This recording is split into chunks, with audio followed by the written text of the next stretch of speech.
Hello everyone, I welcome you all to I exam B daily BPD analysis के आज के इस video में आप सभी का स्वागत है, जहां पे हम लोग पढ़ेंगे 3 फरवरी 2023 के इंपॉर्टेंट करंट अफेयर्स। हमारे डेली बीपीडी ड्राफ्ट को या फिर बीपीडी ड्राफ्ट को आप हमारी वेबसाइट iexambee.com से डाउनलोड कर सकते हैं, जो आपको दोनों भाषाओं हिंदी और इंग्लिश में तीनों फॉर्मेट्स में डेली, वीकली और मंथली में उपलब्ध हो जाता है। तो ज़्यादा डिटेल में पढ़ने के लिए आप लोग इस ड्राफ्ट को डाउनलोड कर सकते हैं। तो चलिए शुरू करते हैं। जैसे कि आप सभी को पता है, हर बीपीडी एनालिसिस वीडियो के लास्ट में आपके लिए मैं 2 क्वेश्चंस को छोड़ के जाता हूं, जिसके आंसर्स आपको कमेंट सेक्शन में देने होते हैं। तो कल के जो क्वेश्चंस थे वो कुछ इस तरीके से थे। जिसमें पहला क्वेश्चन था, which of the following has one the men's hockey world cup 2023। Men's hockey world cup 2023 किसके द्वारा जीता गया था? India, Germany, Belgium, Australia. Orissa के भुवनेश्वर और राउरकेला में, जो कि उड़ीसा में है कलिंगा स्टेडियम, वहां पे इसका मैच खेला गया। तो हॉकी वर्ल्ड कप उड़ीसा में इस बार हुआ था। तो किस टीम ने जीता था? जर्मनी के द्वारा इस वर्ल्ड कप को जीता गया। ऑप्शन नंबर बी इसका आंसर हो जाएगा। और जिस टीम को हराया था वो कौन सी थी? बेल्जियम थी। तो जर्मनी ने जीता और बेल्जियम को हराया। उड़ीसा में ये हॉकी वर्ल्ड कप इस बार खेला गया था। ठीक है, राउरकेला और भुवनेश्वर में। अगला क्वेश्चन था, जीवन रक्षा पदक awards were instituted in which year.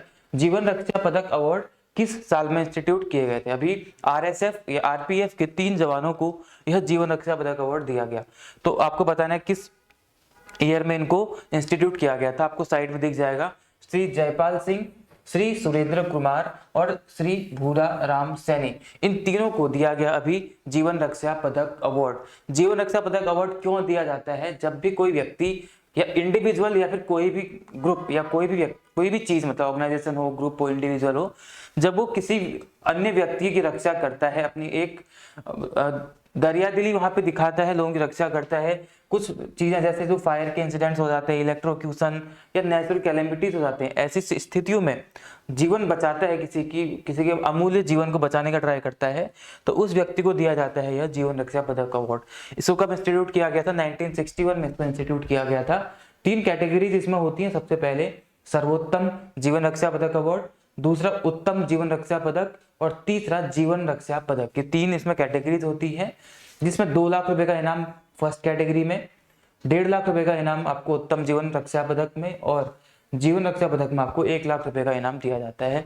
तो इन तीनों को मिला भी जीवन रक्षा पदक अवार्ड दिया गया था। ठीक है, ये आपके लिए करंट अफेयर्स भी था। आगे बढ़ते हैं, आज के करंट अफेयर्स को शुरू करते हैं। सबसे पहले हमारा सेक्शन नेशनल यानी कि राष्ट्रीय सेक्शन होता है।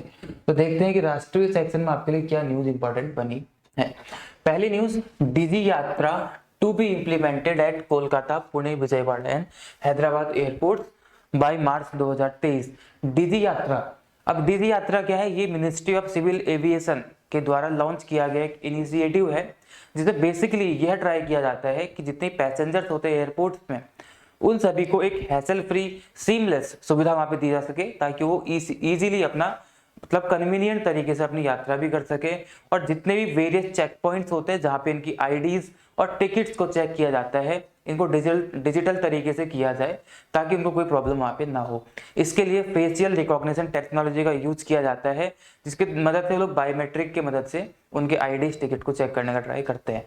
तो जो डिजी यात्रा है, यह ऑलरेडी ये फेजेज में चल रही है, जिसका पहला फेज 1 दिसंबर 2022 को लॉन्च कर दिया गया था। और उस टाइम पे इसके पहले फेज को दिल्ली, बेंगलुरु और वाराणसी एयरपोर्ट में लागू किया गया था, वहां पे इसको लॉन्च किया गया था। अब इसी फेज 1 के तहत इन 4 एयरपोर्ट्स को और यहाँ पे लेके आया गया है। कोलकाता, पुणे, विजयवाड़ा और हैदराबाद, इन 4 एयरपोर्ट्स में भी इस डिजी यात्रा इनिशिएटिव को अब लॉन्च किया जाएगा, इंप्लीमेंट किया जाएगा। फेज 1 के तहत, ये फेज 2 नहीं है, इस चीज को आपको याद रखना है। और यही सारी चीजें मैंने यहाँ पे लिखी हुई है। और मार्च 2023 तक इन चारों में भी इस डिजी यात्रा इनिशिएटिव को इंप्लीमेंट कर दिया जाएगा। मिनिस्ट्री ऑफ सिविल एविएशन की बात हुई तो इसके मंत्री कौन है? ज्योतिरादित्य सिंधिया, आपको इसके मंत्री देखने के लिए मिल जाते हैं। ठीक है, इनके द्वारा इस इनिशिएटिव को लॉन्च किया गया था। अगली न्यूज बनती है आपकी इंटरनेशनल, अंतरराष्ट्रीय से। UNESCO designated Ukraine's Odesa a world heritage in danger site. Ukraine की एक पोर्ट सिटी है ओडेसा, उड़ीसा नहीं है, ओडेसा। तो ये ओडेसा यूक्रेन की पोर्ट सिटी है जो अपने कल्चर के लिए, संस्कृति के लिए काफी जानी जाती है।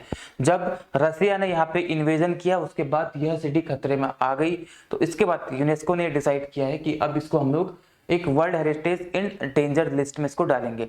इस लिस्ट में डाल करके फायदा क्या होगा, इस लिस्ट में डाल करके इसके प्रोटेक्शन के लिए जितने भी कदम होंगे वो ज्यादा स्ट्रांगली लिए जाएंगे, इसको फाइनेंशियल एड दी जाएगी, इसके प्रोटेक्शन के लिए, इसकी सिक्योरिटी के लिए इसमें ज्यादा कदम यहाँ पे उठाए जाएंगे इस सिटी के उसके लिए, ठीक है। तो इसी मकसद से इसको क्या किया गया है, world heritage in danger site में डाल दिया गया है।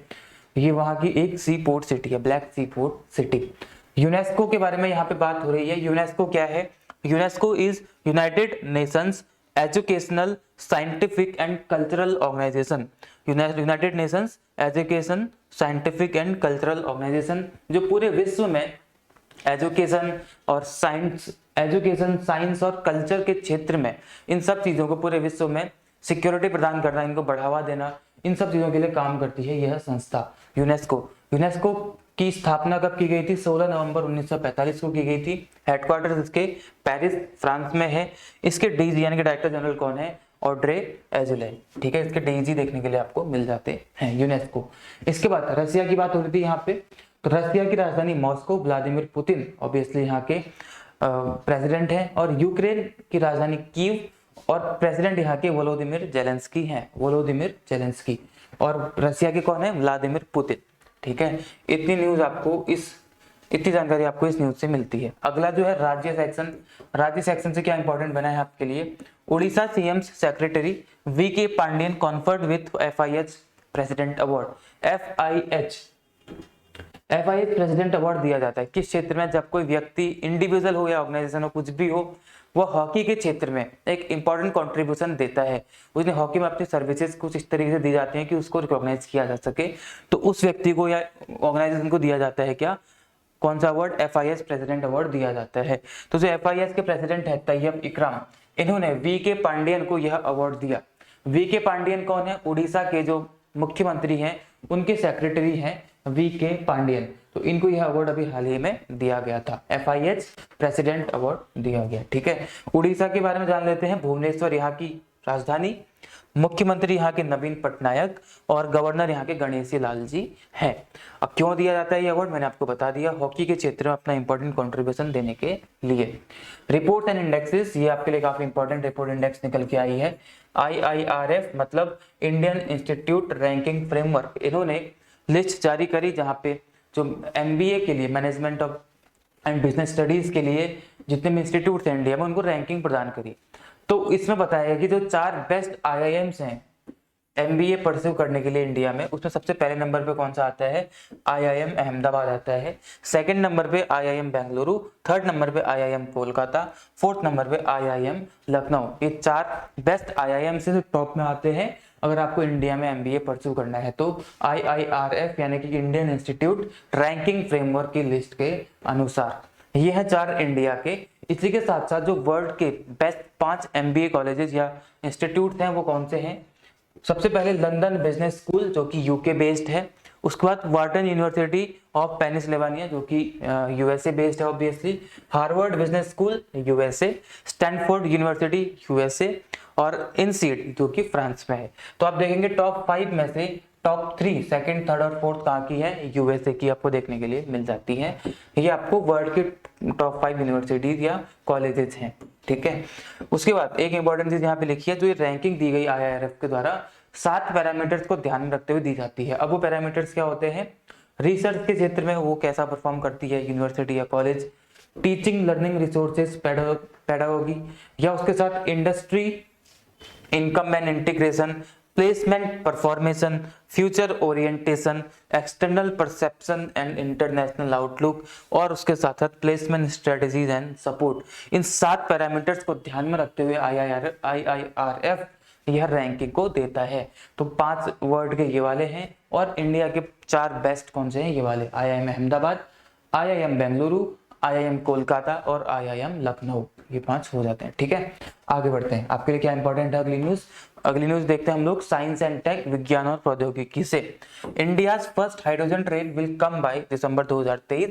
हाइड्रोजन ट्रेन बेसिकली अगर मोटे मोटे शब्दों में बोले तो एक ऐसी ट्रेन जिसका फ्यूल हाइड्रोजन होगा, ठीक है, हाइड्रोजन से चलने वाली फ्यूल से चलने वाली ट्रेन कि भारत में दिसंबर 2023 यानी कि इस साल के आखिरी तक लॉन्च कर दी जाएगी और सबसे पहले इसको हेरिटेज रूट में चलाया जाएगा। और पहला हेरिटेज रूट कौन सा होगा, जो आपका कालका शिमला है। कहाँ पे लिखा हुआ है, मैंने कहीं पे ये लिखा हुआ है कालका शिमला। इस रूट में सबसे पहले ये हाइड्रोजन ट्रेन चलाई जाएगी, उसके बाद अन्य रूट पे इसको चलाया जाएगा। ये बात की गई है अश्विनी वैष्णव जी के द्वारा, जो कि हमारे हैं रेलवे मिनिस्टर वर्तमान में, ठीक है। कब तक आएगी, दिसंबर 2022 तक। अब हम बात करते हैं अपॉइंटमेंट्स यानी कि नियुक्तियां क्या क्या हुई हैं अभी इंपॉर्टेंट। मॉर्गन स्टैनले में, जो कि एक कंपनी है, फर्म है, बेसिकली फाइनेंस को सपोर्ट करने वाली एक वित्तीय फर्म है एक तरीके से मॉर्गन स्टैनले, जो कि यूएसए की है। इसमें इंडिया हेड नहीं चुने गए हैं, तो मॉर्गन स्टैनले के नए इंडिया हेड कौन चुने गए हैं, अरुण कोहली चुने गए हैं। किसको रिप्लेस किया इन्होंने, संजय शाह को। पहले संजय शाह थे इसके इंडिया हेड, लेकिन अब कौन बनेंगे, अरुण कोहली बनेंगे। मॉर्गन स्टैनले, इसकी स्थापना 5 सितंबर 1935 को हुई थी। उसके बाद इसका हेडक्वार्टर न्यूयॉर्क में है और इसके सीईओ जेम्स पी गॉर्मन है, ठीक है। ये थोड़ा इंपॉर्टेंट है मॉर्गन स्टैनले, तो इससे आप लोग इसको जरूर देख लेंगे। मतलब इतना ही इंपॉर्टेंट है, इससे डीप में आपसे नहीं पूछेगा, लेकिन थोड़ा इंपॉर्टेंट है इसलिए इसको मैंने आपको सामने ले लिया है, अरुण कोहली, ठीक है। आगे बढ़ते हैं ऑबिचुअरीज। के विश्वनाथ, जो कि एक फिल्म मेकर थे, इनकी डेथ हो गई, legendary film maker and Dada Saheb Phalke award भी इनको दिया गया था के विश्वनाथ को। 92 ईयर्स की एज में इनकी अभी हाल ही में डेथ हो गई। उसके बाद स्पोर्ट्स यानी कि खेल से एक इंपॉर्टेंट न्यूज बनी है कि Saudi Arabia to host 2027 Asian Cup football Asian Cup, जो कि 2027 वाला है, उसको कौन होस्ट करेगा, सऊदी अरेबिया इसको होस्ट करेगा। बस इतना तो आपको यहाँ पे याद रखना है, ठीक है। ये आपके लिए न्यूज होनी। स्पोर्ट्स हमारा आखिरी सेक्शन होता है। अब बढ़ते हैं लास्ट पार्ट की तरफ, जो है क्वेश्चंस। ये 2 क्वेश्चंस के आंसर आपको देने हैं कमेंट सेक्शन में। पहला question, national commission for women was formed in which year. किस साल में नेशनल कमीशन फॉर वुमेन अभी बना था, इसका एक्ट कौन से एक्ट के तहत किया गया था फॉर्म इसको, और किस साल में ये बना था, आपको दोनों आंसर इसके देने हैं, ठीक है। उसके बाद recently the IMF approved a 4.7 billion support loan package for which country that has become the first Asian country to receive financing under RSF। 4.7 billion dollar का अभी सपोर्ट IMF ने अप्रूव किया इनमें से एक कंट्री के लिए अलग अलग स्कीम्स के तहत। उन्हीं में से एक स्कीम है कौन सी, RSF। तो RSF के तहत लोन पाने वाली पहली एशियन कंट्री वह बन चुकी है। आपको बताना है कि वह कौन सी कंट्री है। दोनों के आंसर आपको कमेंट सेक्शन में देने हैं।